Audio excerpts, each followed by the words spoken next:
Alhamdulillahi Rabbil Alamin. Wassalatu wassalamu ala asyrafil anbiya'i wal mursalin wa ala alihi wa sahbihi ajma'in. Subhanaka la ilma lana illa ma 'allamtana innaka antal alimul hakim. La haula wa la quwwata illa billahil aliyyil azim. Rabbi shrah li sadri wa yassir li amri wahlul 'uqdatam min lisani yafqahu qawli. Allahumma iftah alaina bi futuhil 'arifin bik. Allahumma ij'alna minal ladzina yastami'una al-qawla fayattabi'una ahsana.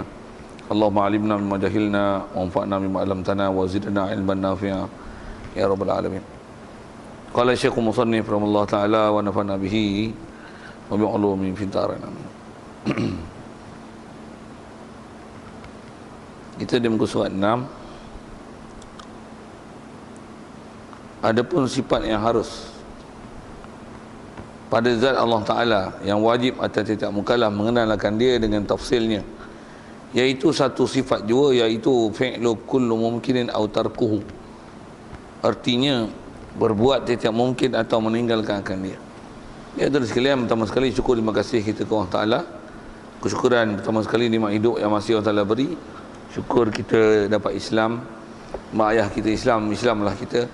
Syukur banyak-banyak Allah Ta'ala jadikan kita bukan sekadar Islam baka dan keturunan, tapi dimudahkan kita, dilorongkan kita ke majlis-majlis ilmu yang dapat dengan ilmu tersebut kita meyakini dan membenarkan semua ajaran yang dibawa datang oleh Nabi kita Muhammad sallallahu alaihi wasallam, yang tidak ada apa-apa yang kita bangkang, bahkan kita terima dengan sepenuh hati ajarannya, menerima di hati kita sekalian ajarannya, itulah dikatakan iman. Syukur juga kesihatan, kelapangan masa diberi, juga taufik hidayat yang masih Allah Ta'ala kekalkan. Dengan itu dapat kita hadir untuk meneruskan program bacaan kitab kita daripada kitab Hidayatus Sibyan, insya-Allah. Kita dalam masjid ni main iktikaf sama-sama. 8 niatnya saja aku iktikaf dalam masjid ni kerana Allah Ta'ala. Kata musannif, ada pun sifat yang harus pada zat Allah Ta'ala yang wajib atas setiap mukallaf mengenalkan dia dengan tafsirnya, iaitu satu sifat je. Hadis sekalian, apa yang kita nak masuk ni nak beralih pula kepada sifat harus ke Allah Ta'ala. Jadi yang dasar kita bicara lepas, yang terdekat kita bicara tentang sifat ma'nawiyah, itu huraian satu nafsiyah, salbiyah, ma'ani ma'nawiyah. Nak masuk pula pada sifat yang istilahnya dipanggil sifat harus. Harus ni harus akal lah. Baik, dengan apa pernyataan disebut mudah dulu kita ambil. Dia kata ada pun sifat harus pada zat Allah Ta'ala. Apa dia yang harus? Dan harus ni nisbah kita kena faham, dia ialah harus yang wajib atas setiap mukallaf mesti mengenalkan dia. Maksud kata wajib kenal tu, kita mesti iktiraf, akui dan fahami bahawasanya perkara ni harus berlaku. Harus maksudnya, kalau bahasa Inggerisnya, it is possible to happen. Yang tu kot. Possible, bukan impossible. Dan impossible pun bukan impossible berakal. Dia impossible kan dalam pasal ba'adat. Okey. Baik. Jadi kaedahnya apa-apa tiap yang nama mungkin, nisbah untuk membuatkannya adalah harus ataupun meninggalkannya. Itu diguna bahasa sifat harus pada Allah Ta'ala dengan tafsir satu juga. Arabnya disebut dengan fi'lu kullu mumkinin aw tarkuhu, berbuat setiap mungkin atau meninggalkan dia. Jadi ada fakta dia pendek, cuma ada istilah kena faham lah. Apa dia? Pertama dia guna istilah mungkin untuk membuat atau meninggalkan mungkin. Itulah harus. Jadi kena faham mungkin tu lah. Satu bahasa lain mungkin ni benda yang kalau gunakan bahasa mungkin tu sendiri, sesuatu yang ada kemungkinan untuk boleh buat, nisbah Allah, nisbah kekuasaan dia memungkinkan dia buat, dan memungkinkan juga benda tu Allah Ta'ala tak buat. Itu benda yang boleh jadi dan tak jadi, yang ada kemungkinan macam tu, itulah dipanggil sifat harus. Mudah je. Fakta dia macam tu je. Cuma kalau nak urai satu-satu tu panjang lah. Macam mana pun dengan mudah. Boleh tak Allah Ta'ala nak jadikan kuliah duha macam Jumaat? Boleh tak? Ramai macam tu? Boleh. Nisbah boleh. Mungkin tu. Mungkin. Tak mustahil ke satu hari nanti umat Islam duha dia tu macam Jumaat. Bahkan Jumaat tu macam hari raya. Bofi bahasa itu tak? Saya raya dengan Jumaat. Raya lah mungkin tak? Jumaat pun ada orang tak sembahyang Jumaat tu. Tapi raya orang sembahyang. Satu ramai lagi tu. Sikit lah usik-usik bah tu kan. Tapi nak kata, boleh ke berlaku itu? Boleh. Nisbah keharusan berlaku memang ada. Jadi asal kita bicara tak mungkin tu lah. Jadi kalau ikut fakta dia sangat mudah. Yang nak memahamkan setiap apa-apa yang pada akal memungkinkan berlakunya perkara itu, nisbah hukumnya harus pada Allah Ta'ala. Nisbah nak buatnya adalah harus. Macam mana pun buat misal, asal masih nak bicara tak mungkin tu. Pasal kalau kita belajar kitab-kitab besar, biasanya dia ada panjangan sikit syarahan tu daripada hukum asal ni. Apa yang dipanjangkan tu, yang kata bila sebut harus, kalau memang satu perkara tu harus, dia lah mungkin. Tetapi kalau benda harus tu, walaupun asalnya pada nisbah Allah Ta'ala nak buat harus, tetapi Allah Ta'ala telah menetapkan dengan ketetapan dia buat ketetapan sesuatu perkara, dan ketetapan tu macam mana kita boleh tahu dia adalah tetap? Itu berdasarkan janji dia. Kalau memang dia dah janji nak buat sesuatu atau meninggalkan sesuatu, pasti janji itu dilaksana. Jadi pada masa itu bukan jadi harus mengiktikadkan pada perkara tersebut, bahkan dia diwajib iktikad. Nisbah iktikad wajib. Dan walaupun nisbah membuatnya harus, tapi nisbah mengiktikadkannya adalah wajib. Buat misal sekali lalu, boleh tak Allah Ta'ala buat kiamat bila-bila masa daripada sekarang? Agak-agak kiamat dah esok. Apa soalan itu tu? Nak sebut mungkin. Boleh ada buat kiamat esok? Mungkin. Macam mana pun tanya, kiamat dah esok? Dah. Esok takkan kiamat. Ngapa pula kata esok takkan kiamat? Tadi kata mungkin. Asal hukum mungkin. Ngapa pula jawab esok takkan kiamat?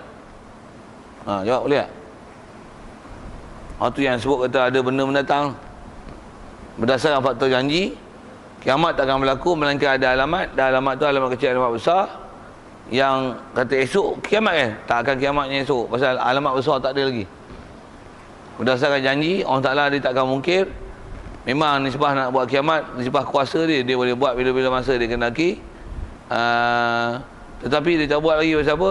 Dia tak buat pasal janji dia untuk dia buat kiamat adalah dengan ada tanda-tanda alamat kiamat. Ada tanda kecil, ada tanda besar. Tanda kecil ni banyak sangat lah.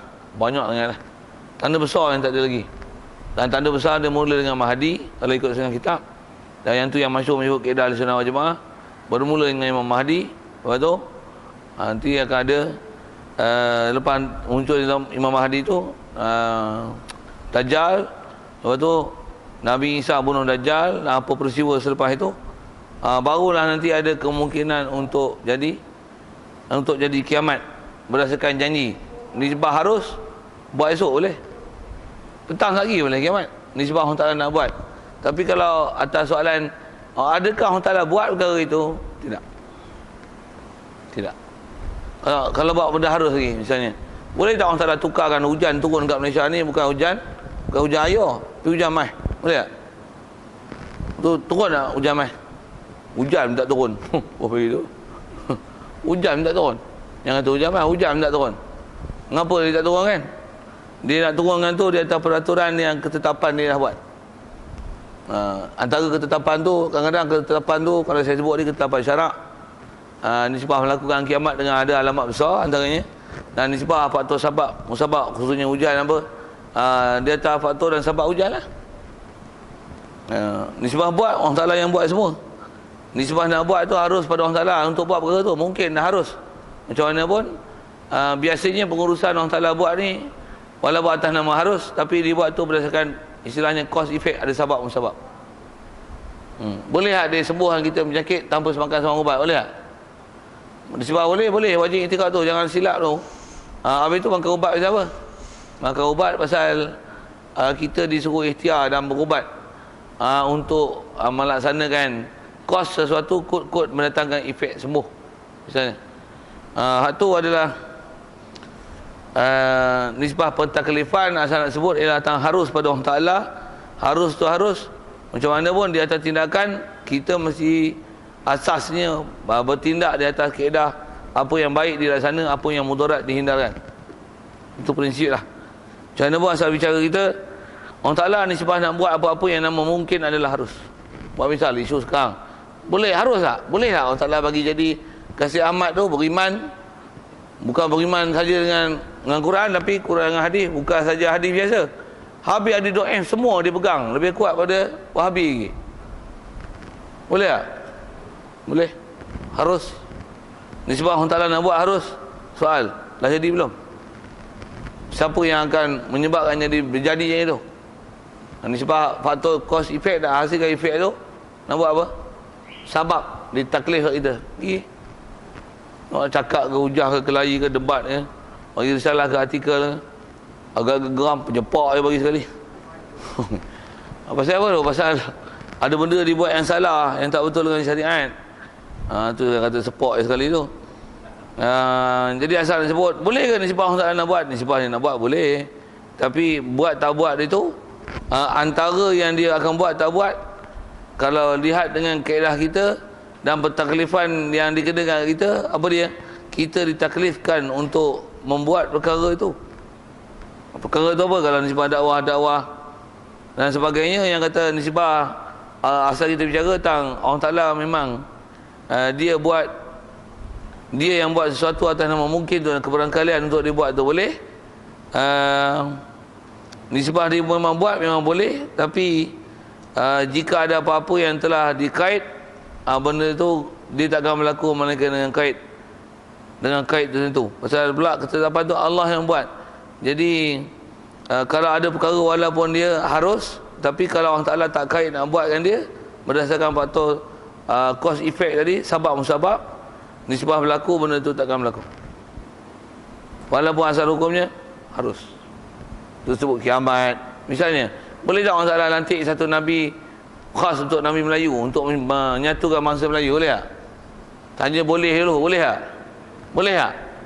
Nisbah boleh, kuasa dia ikut dia nak lantik kan. Tapi agak-agak ada dia akan datang. Tak ada. Kalau ada mengaku bunuh. Apa bunuh pula kan? Harus nisbah buat, tapi takkan buat. Pasal apa? Menyalahi daripada apa yang telah Allah Ta'ala janjikan. Allah Ta'ala prinsip dia, kita wajib iktikad, dia takkan menyalahi. Begitu juga kalau sebut apa? Masuk syurga. Boleh tak Allah Ta'ala masukkan orang kafir dalam syurga? Kafir ni, kafir dah sampai surah Islam, dia pergi tak masuk Islam. Boleh tak Allah Ta'ala masukkan syurga dan bernikmat dan duduk syurga yang paling tinggi, syurga Firdaus? Boleh tak Allah Ta'ala bagi masukkan orang kafir dalam syurga? Boleh tak? Ataupun di sebaliknya, Nabi-Nabi dia masukkan dalam neraka pun neraka Jahannam tu. Sebab boleh tak? Adakah Nabi akan masuk neraka akhirat esok? Dalam kubur pun tak tanya muka soalan nakir, bukan nakir, apatah lagi nak masuk, nak pergi ke alam akhirat dan kena seksa? Tidak. Kenapa tidak? Pasal boleh kata tidak tu, pasal dia ada ketetapan aridi yang daripada syarak menetapkan kepada kita mana dia sepadan. Kalau walaupun nisbah hukum tu adalah harus, tetapi bila berkaitkan dengan hukum syarak, kemungkinan dan keberangkalian perkara itu berlaku dimustahilkan, ataupun ada perkara yang diwajibkan berdasarkan hal-hal yang ada pada suatu mungkin. Hal itu yang menyebabkan berlaku ada istilah asalnya benda itu harus, ada nanti akan jadi mustahil dan akan jadi wajib. Misalnya kiamat sekali disebut. Nak kiamat esok tak ada, mustahil Allah Ta'ala akan buat kiamat esok, pasal alamat besar tak ada lagi. Untuk wajib ke kiamat? Nisbah kiamat wajib. Walaupun asal nak buat kiamat ni asalnya pasal apa pula wajib itikad adanya kiamat? Pasal janji Allah Ta'ala memang dia akan buat kiamat dan dia akan balas yang baik ialah baik, balasan yang baik, yang buruk balas yang buruk. Jadi wajib itikad. Jadi walaupun asalnya perkara itu harus, tapi nisbah i'tiqad mengatakan bahawasanya satu perkara ketetapan Allah Ta'ala itu adalah wajib, maka dia akan jadi wajib. Baik, selesai. Sekali lalulah gitu, yang kata Allah Ta'ala sifat harus dia, apa-apa yang nama mungkin sah untuk dilaksanakannya, itu hukum asal. Jadi kalau asal saya sebut tadi, kalau ada orang bertikai yang kata Allahumma salli ala sayyidina, kalau kata dia untuk menyalahi daripada peraturan syarak, kena cam tentulah apa-apa yang menyalahi peraturan syarak. Nisbah Allah Ta'ala buat, walaupun keharusan ada, tapi tidak akan ada kalau apa-apa istilahnya menyalahi daripada janji dia. Subhanallah, takkan ada macam tu. Siap lawannya. Okey, tentu dulu boleh nak faham asas tu. apa-apa yang nama mungkin disebabkan Allah Ta'ala buat harus, dan ada benda mungkin yang jadi mustahil disebabkan apa yang nak dihubung kaitkan tu adalah mustahil, dan ada yang istilahnya asalnya benda tu mungkin harus, tapi biasa ada ketetapan syarak yang kita wajib pegang, maka dia akan jadi wajib. Kira dulu penyantar-penyantar itu. Boleh? Ada soal?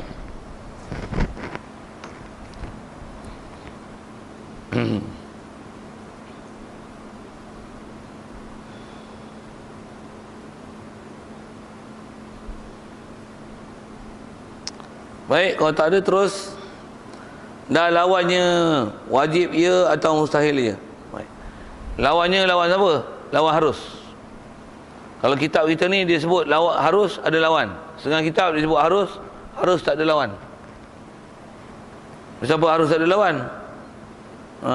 Dah harus Harus macam mana pun atas kitab kita ni disebut harus, lawan harus adalah wajib, dan lawan harus adalah mustahil lah.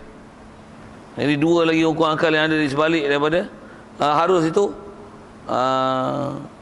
Ada hukum yang dikata wajib ia atau mustahil ia. Jadi lawan bagi harus tu adalah perkara tu jadi wajib atau mustahil. Buat alam ni asalnya harus. Kita wajib bagi orang Ta'ala buat alam. Pasal orang Ta'ala, pasal alam ni dah ada. Jadi alam dah ada, wajib ada. Jadi alam ni wajib orang Ta'ala buat. Tak betul? Salah. Alam ni walaupun dah ada, tapi disebab kewujudan dia hanya asal daripada tak ada, dan ada pun akan jadi tak ada. Maka alam ni sebenarnya bukan wajib ada, tapi harus ada. Pasal apa? Pasal boleh jadi tak ada daripada yang ada, dan yang kata harus tu pasal asal alam ni daripada tak ada. Jadi tak ada, ni ada, itu tak ada. Jadi ada kita bukan ada wajib. Ada kita ialah ada yang harus. Ni, siap. Nak faham dengan harus tu ya? Jadi lawan dia wajib dan mustahil lah. Wajib alam ni ada. Tak betul? Pasal alam ni adalah kategori harus. Mustahil alam ni ada. Mustahil apa? Alam tu ada. Nak datang mustahil ke mana?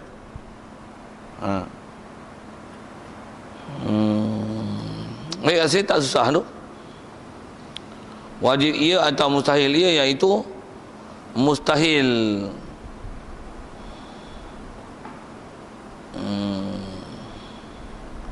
dan iaitu kata wajib buat alam atau mustahil buat alam, itu adalah mustahil. Orang Ta'ala wajib buat alam atau mustahil buat alam, mengatakan wajibnya buat alam, wajibnya buat alam ataupun mustahil buat alam, itu adalah mustahil. Dua-dua tu mustahil. Dua-dua tu adalah mustahil. Pasal kalau kata mustahil buat alam, alam tu ada, mana pula tak ada alam. Kalau kata orang Ta'ala wajib buat alam, mana pula wajib, pasal asal alam daripada tak ada. Ayat simple lah tuan, tapi kod nak faham tu lah susah. Macam mana apa yang sepatutnya dihurai itu dah disebut lah. Jadi asal yang disebut ialah sifat harus pada Allah Ta'ala membuat mungkin. Jadi lawan lagi mungkin, apa dia? Yang tu adalah harus. Wajib buat mungkin, mustahil buat mungkin. Tak betul lah. Lepas tu kita ni katalah umur hidup kita adalah antara 60-70. Itu benar Rasulullah isyarat dalam hadis. Amar ummati baina sittin wa sab'in. Antara 60-70. Walaupun ada yang mati awal, ada yang mati lebih pada itu. Jadi asalnya kita sedia faham yang tu. Rasulullah pernah isyarat, boleh tak dipanjangkan nanti sampai 1000 tahun? Mungkin, harus. Ataupun sepatutnya boleh 50-60. Kecil-kecil lagi lah dah, macam-macam penyakit. Beranak-beranak je lemah jantung, darah tinggi, kimia, kecil manis, apalah seumpama itu, boleh? Harus, mungkin.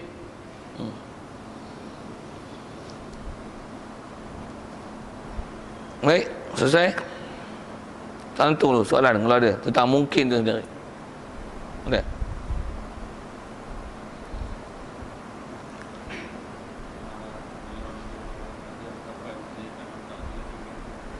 Saya tak minta dilahirkan. Dari segi kalau pandang pada sudut kita memang tak minta dilahirkan. Kita pun, siapa pernah minta? Yang ingat, ya Allah hidupkanlah aku kat dunia ni. Siapa pernah minta? Dia minta tu. Memang tak ada orang macam tu kan. Macam mana pun, apa tujuan dia cakap tu? Saya tak pernah minta dilahirkan. Adakah dia nak menyesali kehidupan dia atas muka bumi? Seolah-olah macam argumentasi tak puas hati. Ya Allah, kenapa kau jadikan gini? Aku tak minta dilahirkan. Dah lah lahir cacat pula tu, kepala otak pun sengit sikit. Lepas tu perangai penghuduk jahat pula tu.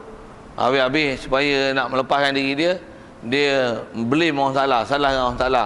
Dia kata, ya Allah, kenapa kau jadi gini? Aku pun tak pernah minta dilahirkan di muka bumi ni, tapi kau jadikan aku datang muka bumi ni. Aku bersyukurlah, tapi kenapa aku gini? Dia persoal. Kalau sebut itu atas jalan persoal, dan seolah-olah kalau kata kena siksa pun, dia nak melepaskan diri dia. Aku bukan minta dijadikan atas muka bumi ni. Cakap tu bahaya dan salah. Kalau dia cakap itu atas nak menunjukkan kehebatan Allah Ta'ala, yang kata kita ni pun ada di atas ketetapan Allah Ta'ala, kita pun tak nak minta atas muka bumi ni. Atas nak memahamkan akidah tauhid asas yang kita bicara ni, yang tu tak ada masalah. Yang selalunya jadi masalah tu, dia menyebut itu atas dasar untuk argumentasi, lawan, protes. Dia tak apa yang berlaku pada dia, seolah-olah tak puas hati. Contohlah misal kaya miskin. Jadi kaya seronok je lah, tapi bila kaya, bila miskin macam mana? Ya Allah, aku tak pernah minta pun dijadikan atas muka bumi ni. Dah lah, tak pernah minta, betul kau bagi jadi miskin pula, ya Allah. Hui, apa tujuan dia cakap tu? Macam mana pun nak kata boleh lah Allah Ta'ala jadikan seorang tu kaya atau miskin? Harus. Nisbah Allah Ta'ala memang harus nak buat. Untuk kita ni kaya ke miskin? Saya jawab soalan tu, sambung kita. Kita ni kaya miskin? Kalau miskin, macam mana nak kaya? Kerja lah weh, carilah jalan. Bahasa saya tak payah syarah banyak, buatlah jalan. Boleh Allah Ta'ala jadikan kita ahli ulama' ataupun jadi orang jahil mendengung, boleh tak? Boleh. Untuk nisbah Allah Ta'ala memang dia boleh buat. Betul lah ni, kenal diri kita. Alim ke pendengung? Bodoh. Jawab lah, tak kenal. Bodoh, mengaji lah weh. Itu lah, nak sebut dalam tu lah. Pasal kita dari segi aplikasi daripada memahamkan Allah Ta'ala, nisbah dia nak buat tu harus. Harus juga untuk dia nak ubah. Dan kat kita ditaklifkan untuk melakukan perubahan itu. Itulah. Kalau katalah kita sekarang duduk dalam keadaan gelap, boleh tak bagi cerah? Kalau nisbah Allah, boleh Allah Ta'ala bagi cerah? Boleh tak dia bagi gelap? Boleh. Apa kaedah kita nak bagi cerah? Buka lah lampu. Panas tak? Panas. Buat apa? Buka lah kipas. Lapar tak? Lapar. Makan lah. Ngantuk tak? Ngantuk tak? Ambil ayam simah. Aduh. Apa seumpama tu lah. Nak kata apa ni? Yang kata nisbah Allah dia nak buat tu harus selesai kat dia. Tapi kat kita ada istilahnya taklif. Pasal dia ada dua perkara ni, selalunya kadang bila orang campur aduk, ni jadi masalah macam-macam dalam akidah, ada silap faham. Pasal kita nisbah Allah Ta'ala buat tu memang harus. Untuk kita buat apa?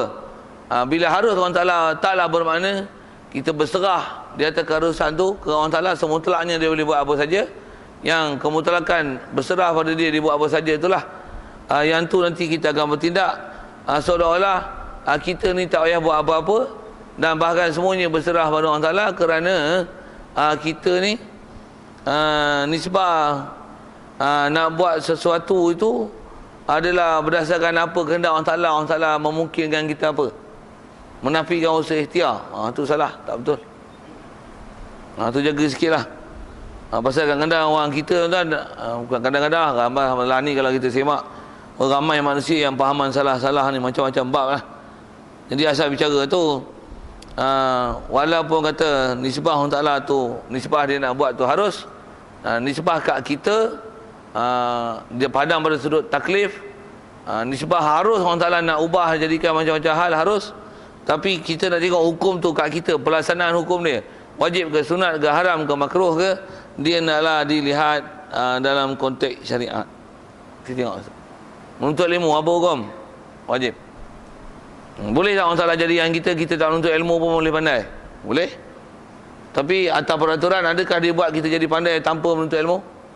Tidak. Untuk apa kaedah kita yang kita dah buat? Dia belajar. Apa kaedah belajar? Duduk tidur dalam kelas jadi tak? Duduk tak pandai, duduk bodoh, itulah bagi kiamat. Untuk apa kaedahnya? Jangan tidur. Kalau tidur macam mana? Carilah jalan supaya jangan tidur. Apa nak saja buat misal gitu. Nak menunjukkan kata Ada benda ditaklif kat kita. Sekali lagi buat misal. Sekali masih nak sebut isu yang saya sebut awal tadi. Boleh Allah Taala nak jadikan kasih amat beriman? Boleh tak? Apa antara kaedah nak bagi kita nak buat dia bagi dia beriman? Atas dengan taklif. Apa boleh buat? Buat undang-undang, siapa murtad, tolak hadis, bunuh. Agak-agak dia beriman tak? Tengok, mengucap syahadah lain tak? Ha? Menggelepar syahadah dia. Sorry. I thought that is not murtad. I'm very sorry ya. Kelang kabut mengucap dan asyhadu an la ilaha illallah. Kita mesti beriman dengan Al-Quran dan hadis-hadis Nabi. Wajib kita percaya dan i'tiqad bahawasanya dia ialah benar belaka. Kelang kabut dia mengucap. Cuma sikit. Itu nisbah taklif nak bagi dia masuk Islam atas jalan ikhtiar kita, boleh tak kita buat gitu? Boleh kan? Tapi buat tak? Kita tak ada kuasa. Yang kuasa buat tak? Bahkan yang ada kuasa dan bekas yang ada kuasa pula menyokong. Pening. Jumpa yang tu ambil balik je. Itu apa? Pandang pada sudut taklif. Hak tu yang cakap tu, yang sokong tu, mati tu, jangan bicara dia, tak bicara. Maksudnya tak payah sebut bab dia nak kebumingan dalam perkuburan orang Islam. Tak ada. Pasal apa tu? Hukum murtad. Murtad dengan tanyalah kubur kat mana orang Islam. Tak boleh tanam kubur orang Islam tu. Semua tu nak mampu lah tu. Kasih ambat nak mampu yang menyokong dia pun. Nak mampu juga tu. Umur 90 lah. Tak sedar-sedar tu. Okey. Saja nak buat tu tuan-tuan. Pasal apa? Nak cerita mungkin. Nisbah boleh. Allah Ta'ala memang boleh buat. Tapi datang pandang cause effect. Sebab. Kat kita satu hal. Nisbah saya sebut tindakan undang-undang. Nisbah kalau tak gunakan bahasa undang-undang tu kat kita satu hal tindakan itu. Dan juga kalau pandang dari segi sudut nisbah boleh. Nisbah apa pelaksanaan atas muka bumi, kita tak serahkan pada boleh semata-mata. Bahkan di atas pelaksanaan dan perjalanan atas muka bumi, dia adalah diukur dengan panduan dan kaedah syarak. Itu kaedah. Mesti faham dia elok tu. Pasal kadang-kadang ada orang bertemu dua perkara ni. Nisbah Allah Ta'ala harus dan nisbah panduan yang mesti ditepati mengikut kaedah syarak. Satu kadang-kadang ada orang ada misunderstanding sikit tu dalam bab-bab tu, nak pelagakan antara bab mana harus dan nisbah. Kita disuruh usaha ikhtiar untuk melaksanakan satu, tak serah pada Allah Ta'ala di atas kemungkinan dan keharusan dia. Itu format tu, kaedah tu. Syahadat. Yang nombor tu soalan kalau ada. Boleh.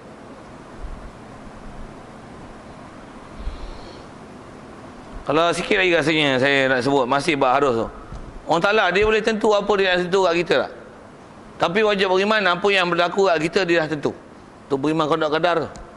Beriman qada qadar ni maksudnya kita i'tiqadkan bahawasanya nisbah apa dia nak buat kat kita adalah harus. Dan qada qadar tu ialah wajib punya beriman walaupun nisbah Allah Ta'ala nak buat apa kat kita harus. Tapi kita ada tambah satu lagi fakta dari atas harus itu. Apa dia? Wajib mengiktikad bahawasanya apa yang nak berlaku pada kita adalah perkara yang memang telah ditentu oleh Allah Ta'ala kepada kita azali lagi. Allah Ta'ala memang nak tentukan apa yang nak berlaku tu azali lagi. Maksud azali tu sedia.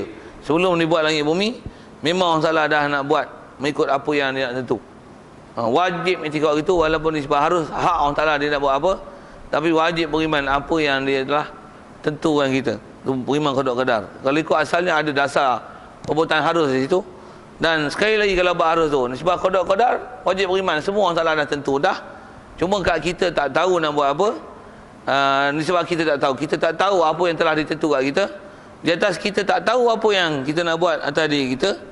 Apa yang Allah Ta'ala dah tentukan atas diri kita, kita tak tahu dia tentu apa, dia takdir apa kita. Yang ditaklif kat kita melakukan usaha ikhtiar mengikut panduan dan kaedah syarak. Tu lapar, makan, kantuk, tidur, apa itu, sakit, berobat, bodoh pergi ngaji, sejuk, panas pergi jadi sejuk, gelap buka lampu, mata tak nampak pergi buat spek, apa saja, telinga pekak boleh alat telinga, apa saja ditaklif kat kita. Yang tu yang benda besar yang nak hubung kait tentang sifat harus, nisbah ketentuan Allah Ta'ala dan apa tindakan yang kita kena buat di atas aplikasi daripada wajib i'tikad Allah Ta'ala nak buat itu adalah harus. Jadi antaranya jangan orang kata buta tulikan diri kita daripada usaha ikhtiar yang kita hanya berserah pada Allah Ta'ala menjadikan sesuatu tanpa kita melakukan apa-apa cause effect melakukan sebab perbuatan tu adalah salah dan disebah yang dipanggil jabariyah. Itu jabariyah. Salah. Okey. Jadi kita ke kodok-kodar tu sikit.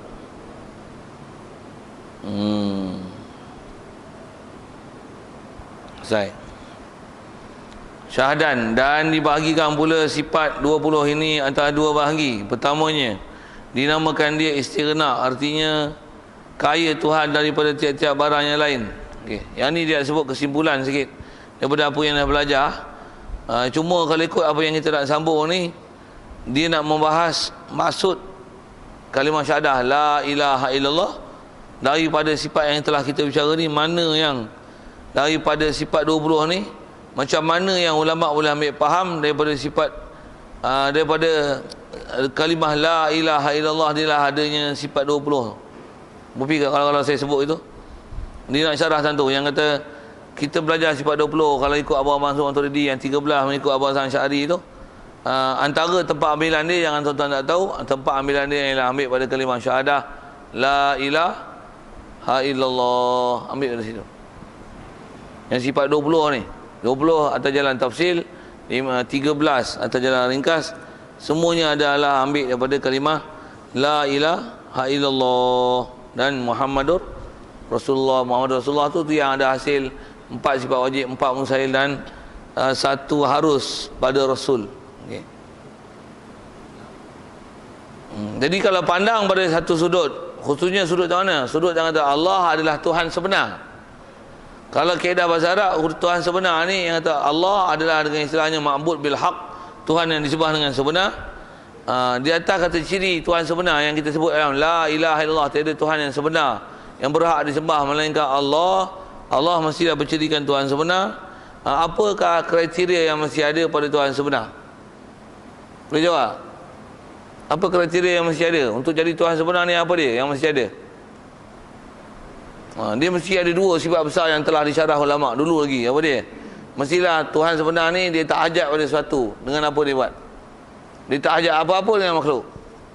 Yang kedua, untuk jadi Tuhan sebenar mestilah semua makhluk mesti berhajat pada dia. Tak ada kecuali. Semua makhluk mesti berhajat pada dia. Barulah istilahnya dia dipanggil dia Tuhan. Jadi kalau ada makhluk sebahagian yang berhajat, ada sebahagian tak berhajat pada dia, itu dia bukan Tuhan.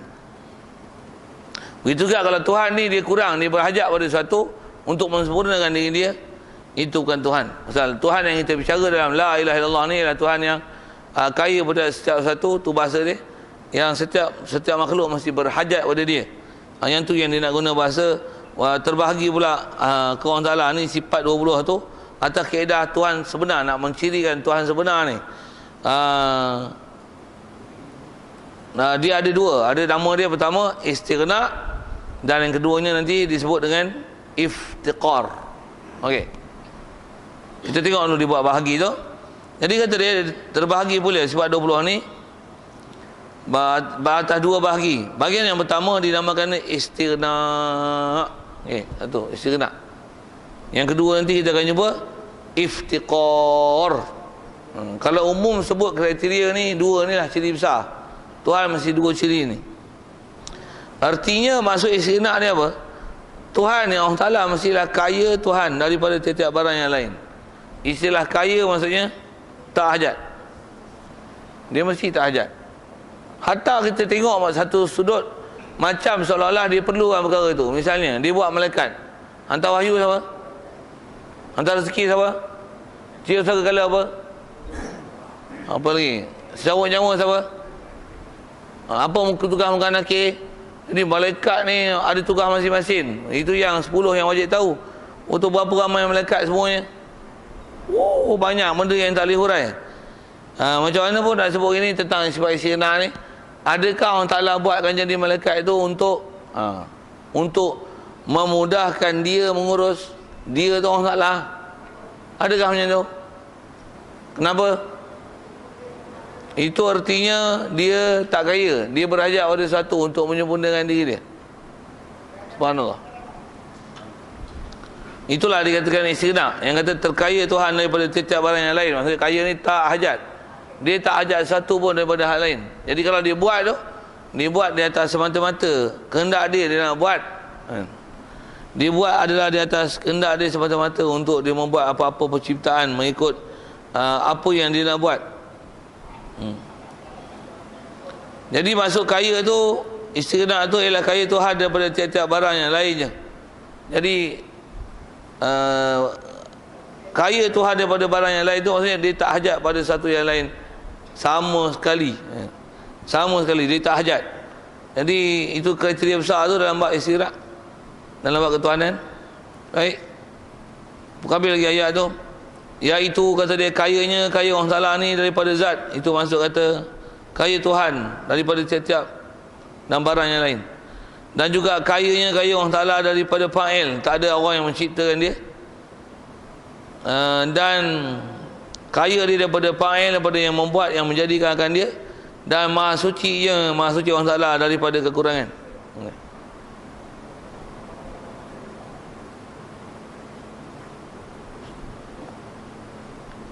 Kalau ikut yang tu, yang kedua tu, tapi disebut dengan Melayu lah. Jadi ciri pertama mestilah dia sekenak. Ciri kedua dia sebut ni, mestilah maha suci Allah Ta'ala daripada kekurangan. Cuma disebut dengan Melayu. Arabnya disebut iftiqar. Jumpa ke depan tu, tapi disebut depan dengan istilah tu. Mestilah dia maha suci. Tuhan ni mesti dua kriteria besar. Dia mesti tak hajat pada satu lagi. Semua makhluk mesti berhajat pada dia. Semua tu, dengan elok ya. Semua tu, tak ada kecuali tu. Tak ada makhluk atau hukum ini setelah dijadikan, dia tak ada hubung kait dengan Allah Ta'ala. Subhanallah. Salah cakap itu. Fakta ilmu ni tak betul. Baik. Baik, jadi mestilah Allah Ta'ala maha suci daripada kekurangan. Suci pada kekurangan ni lah dipanggil iftiqaru ma'adahu ilaih. Berhajat semua makhluk kepada dia. Jadi semua makhluk bila tumbuh dan fokus pada dia, mestilah menunjukkan maksudnya dia tak kurang. Pasal tak kurang itulah semua makhluk bertumpu, berfokus, berhajat kepada dia. Pasal tu dia tak akan hajat dan pula tak mengambil faedah daripada makhluk yang dia buat. Baik, artinya kalau tak faham berkata makna masa suci daripada kekurangan tu, tiada berkehendak ia Allah Ta'ala kepada zat. Dia tak berhajat pada zat lain untuk dia ada. Jadi kalau kata Allah Ta'ala tak hajat pada sesuatu, mestilah dia tak berhajat kepada zat. Zat tu maksudnya satu diri lain untuk dia wujud. Ataupun dia wujud, zat dia dah ada, zat dia pula berhajat pada satu tempat lain untuk dia berada dan wujud di situ. Salah. Itu menafikan iftiqar kullu ma ada ilaihi. Menafikan juga istighna al-ilah an kulli ma siwahu. Dia tak hajat pada setiap sesuatu. Memahamkan kata dia berhajat kepada satu zat lain untuk dia wujud. Apatah lagi berhajat pada tempat untuk kewujudan dia, begitu juga berhajat pada masa. Perkara itu ialah tak layaknya nisbah ke Allah Ta'ala. Nisbah apa kita sebut tu dia ialah mustahil.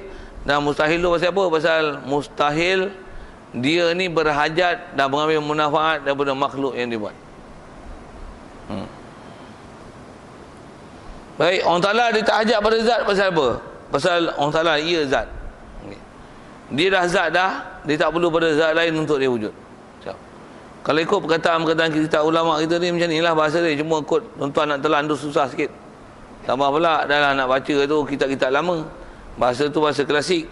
Tuan-tuan pula pakar kitab klasik kan? Sampai kitab pun tak payah bawa. Main selai sepinggang je. Dahsyat tu. Dengar tu saya ngaji dulu, Tok Guru kata macam ni tak? Orang zaman dulu, orang ngaji hadis macam Imam Bukhari, sebut apa Imam Syafi'i. Imam Syafi'i belajar dengan Imam Malik kan? Ada di antara mereka tu yang mengapai hadis. Imam Syafi'i dia belajar dengan Imam Malik tu. Cuma dia miskin, kan? Dia tak ada duit masa mula-mula dia belajar. Dia dah hafal kitab Imam Malik baru dia pergi ngaji. Pergi ngaji tu bukan bodoh tau. Dah hafal kitab Imam Malik Muwatta' tu, pergi ngaji. Satu dia tak buat kitab. Satu faktor kemiskinan, yang kedua pasal dia dah hafal. Jadi tuan-tuan ni yang tak buat kitab, saya harap macam tu lah, yang dah hafal. Sikit lah macam tu kan. Saja dia harapannya kan. Pasal nak sebut keadaannya itu, tu yang bila dia mengaji tu, dia kitab tak ada. Mesti kita sebut yang tak ada kitab dulu. Waktu bila Imam Malik masa dia belajar tu, dia buat macam catatan lah kat tangan dia.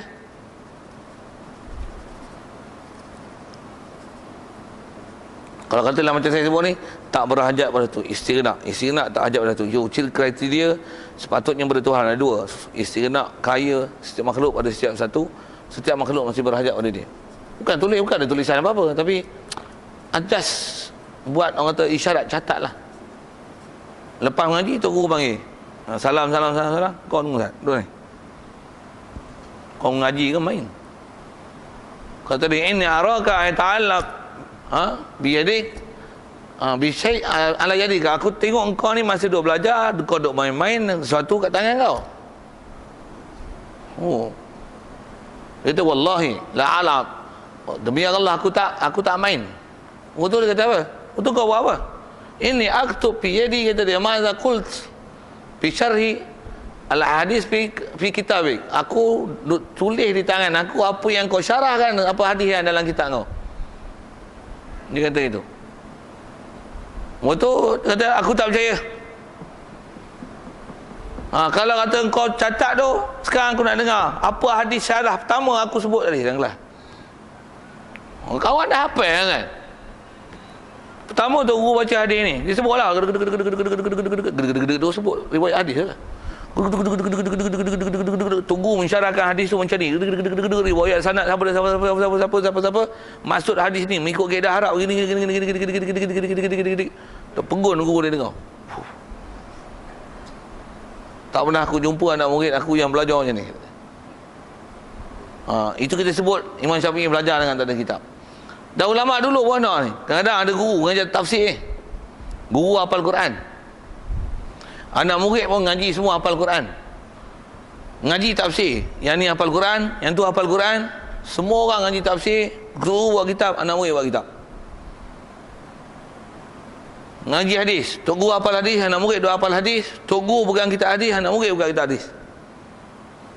Kita lah ni tok guru buat kitab, anak murid lengah apa pula. Okey. Satu yang jadi kat kita kan, itu yang jadi mangkuk tu. Sikitlah situ tak sebut pasal kadang-kadang kita ni bila belajar agama kita cuai tau, kita belajar main-main je. Kalau pergi kursus mana-mana, kursus komputer ke, pandai lah buat muka nota. Tak ada di mana dah ingat. Nak buat hyperlink apa, macam mana nak buat hyperlink dalam kita folder ataupun buat PowerPoint. Untuk nak hyperlink kan, pergi ke sini, untuk tekan kat sini, dekat PowerPoint kita tu, dia terus link kat video. Macam mana nak buat? Kena buat buku lah. Tuan boleh tengok terkadang itu yang boleh hafal tak? Oi, benda macam tu tak boleh hafal. Saya sebut ni tuan hafal tak? Nak ambil pada kalimah la ilaha illallah, la ilaha illallah ma'bud bil haq, ambil pada itu mesti ada dua makna, mesti istighna daripada kaya pada setiap satu, mestilah setiap satu berhajat pada dia.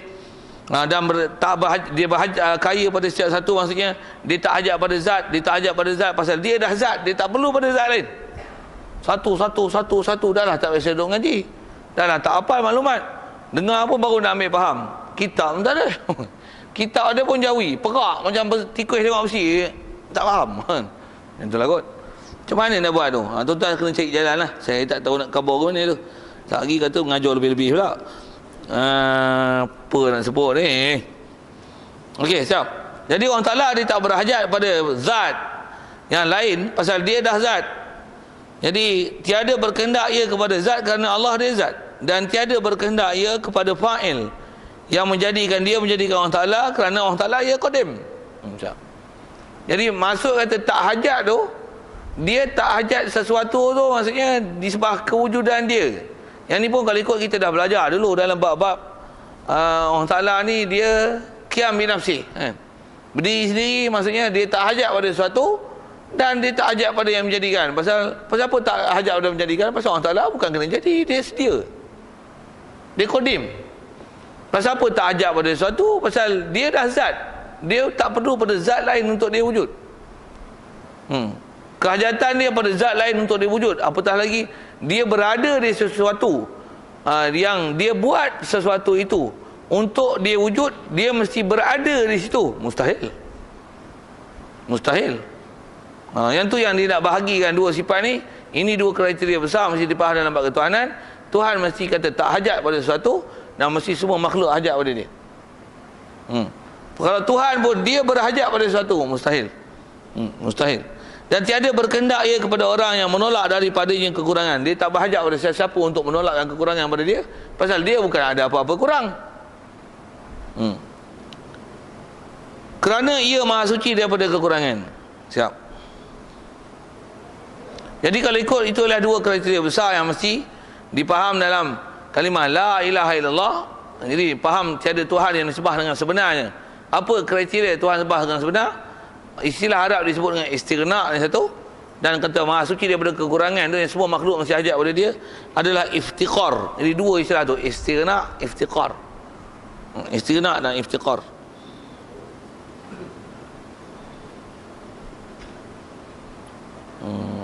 Cuba istiqar ni dia akan sebut ke depan.